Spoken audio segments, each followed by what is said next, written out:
अस्सलाम वालेकुम everybody. I know बहुत सारे लोग मुझसे क्वेश्चंस पूछते हैं कमेंट्स के अंदर और मैं उनका आंसर नहीं कर पाता।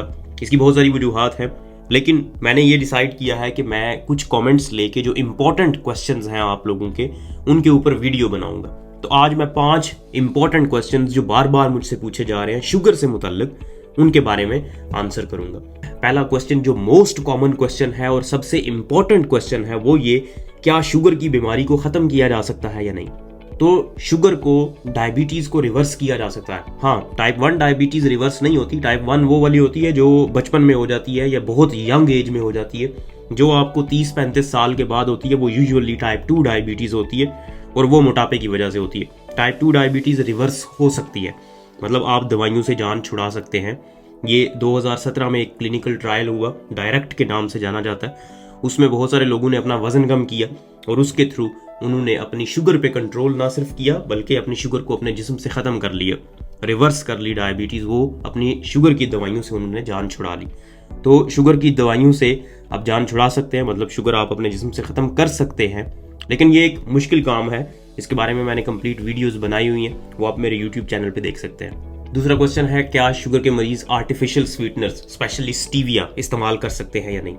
तो आर्टिफिशियल स्वीटनर्स बिल्कुल इस्तेमाल कर सकते हैं आप। आर्टिफिशियल स्वीटनर्स शुगर की निस्बत एक अच्छा अल्टरनेट है, मतलब आप अगर चीनी वाली चाय पीते हैं तो उसकी जगह पे आप आर्टिफिशियल स्वीटनर इस्तेमाल कर सकते हैं। लेकिन अगर आप कहें कि आपको ये वज़न कम करने में या शुगर को कंट्रोल करने में ज़्यादा हेल्प करेगा, तो ऐसा कुछ भी नहीं है। WHO की रिकमेंडेशन बहुत रिसेंटली आई है कि आर्टिफिशियल स्वीटनर से आपका वज़न बिल्कुल भी कम नहीं होता। हो सकता है कि आपका वो जो टेस्ट डेवलप हुआ है शुगर का वो ख़त्म नहीं होता, तो आप कहीं ना कहीं फिर शुगर वाली चीज़ें इस्तेमाल कर लेते हैं, शायद इस वजह से या किसी और वजह से। बहरहाल आपका वज़न कम नहीं करते आर्टिफिशियल स्वीटनर्स, और शुगर की बीमारी को टैकल करने के लिए आपको वज़न ही तो कम करना होता है। इसलिए आर्टिफिशियल स्वीटनर्स कोई बहुत ज़्यादा फ़ायदेमंद नहीं होते। हाँ, आप इस्तेमाल कर सकते हैं उनको डेफिनेटली।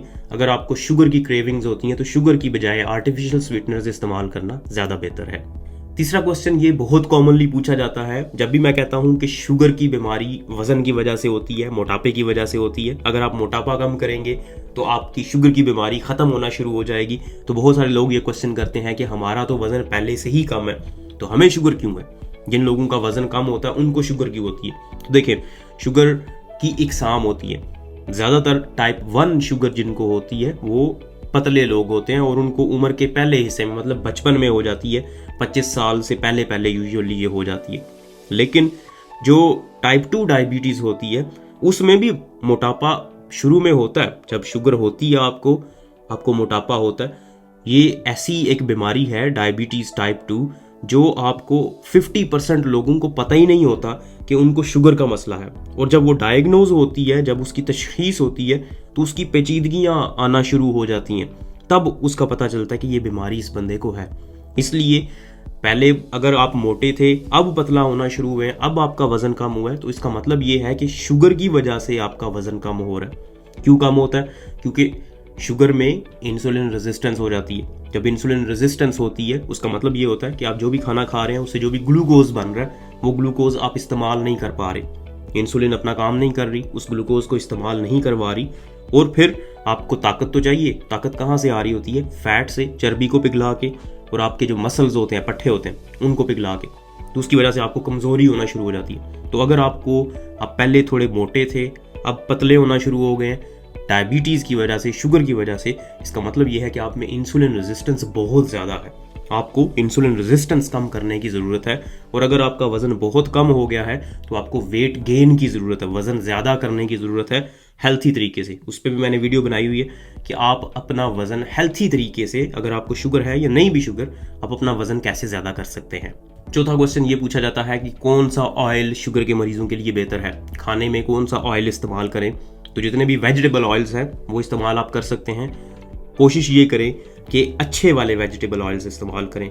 जैतून का तेल अच्छा है, या और भी बहुत सारे ऑयल्स हैं जो अच्छे हैं। कोकोनट ऑयल आप इस्तेमाल कर सकते हैं, वो अच्छा है। कोशिश आपकी यही होनी चाहिए कम से कम ऑयल इस्तेमाल करें। हाँ, अगर आप कीटो डाइट पे हैं या कोई स्पेसिफिक डाइट जिस न्यूट्रिशनिस्ट से आपने जो है वो कंसल्ट किया हुआ है तो उसके मुताबिक आप कर सकते हैं। अदरवाइज ऑयल कम से कम इस्तेमाल करना चाहिए, ज़्यादा ऑयल इस्तेमाल नहीं करना चाहिए। पांचवा क्वेश्चन है, जिगर की चर्बी का शुगर के मरीजों से क्या ताल्लुक है। तो बहुत गहरा ताल्लुक है। जिगर की चर्बी की वजह से आपके लबलबे के ऊपर चर्बी आ जाती है, और लबलबे पे चर्बी आने की वजह से आपको इंसुलिन कम प्रोड्यूस होती है, इंसुलिन पैदा नहीं होती ज़्यादा। जब इंसुलिन पैदा ज़्यादा नहीं होगी तो शुगर की बीमारी हो जाएगी। टाइप 2 डायबिटीज़ में यही होता है। ये 2017 में जो ट्रायल हुए थे जिसमें मैंने आपको बताया कि शुगर को रिवर्स किया जा सकता है, शुगर को ख़त्म किया जा सकता है, उन ट्रायल्स में यही कंक्लूड हुआ था कि जिगर की चर्बी की वजह से पैंक्रियाज के ऊपर, लबलबे के ऊपर भी चर्बी आ जाती है, और लबलबे के ऊपर जब चर्बी आती है उसकी वजह से इंसुलिन पैदा नहीं होती। जब इंसुलिन पैदा नहीं होती तो आपको शुगर का मसला हो जाता है। और अगर आपने शुगर को ख़त्म करना है, शुगर को कम करना है या ख़त्म करना है, तो आपको अपने जिगर की चर्बी और लबलबे की चर्बी पे कंट्रोल करना है, उसको कम करना है। उसके ऊपर मैंने वीडियो बनाई हुई है कि आप लबलबे की चर्बी को और जिगर की चर्बी को कैसे कम कर सकते हैं। लिंक आपको डिस्क्रिप्शन में मिल जाएगा। अगर आपके कोई भी क्वेश्चंस हों कमेंट्स के अंदर ज़रूर पूछें, मैं कोशिश करूंगा कि उनके ऊपर वीडियो बना के मैं आपको उसका आंसर कर सकूं।